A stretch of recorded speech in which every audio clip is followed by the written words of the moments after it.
नंदुरबार जिल्ह्यातील तिनसमाळ रस्त्यावर कोसळली दरड।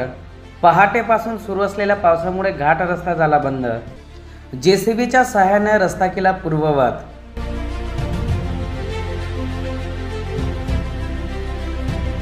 नंदुरबार जिल्ह्यातील दडगाव तालुक्यातील तिनसमाळ रस्त्यावर दरड कोसळली आहे। पहाटेपासून सुरू असलेल्या पावसामुळे या घाट रस्ता वळणावर दरड कोसळली असून वाहतुकीला याचा मोठा फटका बसला असून तिनसमाळ गावाचा दडगाव तालुक्याशी संपर्क तुटला होता। सतत होणाऱ्या पावसामुळे तिनसमाळ रस्ता वाहून गेला आहे, तर रस्त्यावर वाहने चालविताना वाहनधारकांना चांगलीच कसरत करावी लागत आहे। जेसीबीच्या सहाय्याने रस्ता साफसफाई करून रहदारीचा रस्ता पूर्ववत करण्यात आला आहे। पर्यटकाकरिता जाणाऱ्या पर्यटकांनी काळजी घेण्याचे आवाहन करण्यात येत आहे।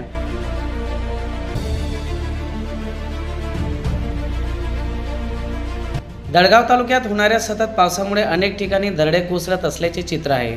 मात्र स्थानिक लोकप्रतिनिधी आणि बांधकाम विभाग या गोष्टीकडे सातत्याने दुर्लक्ष करत असल्याचे चित्र पाहायला मिळत असून या सततच्या कोसळण्या दरडीवर कोणत्याही ठोस उपाययोजना केल्या जात नसल्याचे, प्रवासादरम्यान नागरिकांचा जीव गेल्यावर प्रशासनाला जाग येईल का, असा संतप्त सवाल तालुक्यातील प्रवाशांच्या वतीने उपस्थित करण्यात येत आहे। आदिवासी जनजागृती न्यूज चॅनल, दडगाव।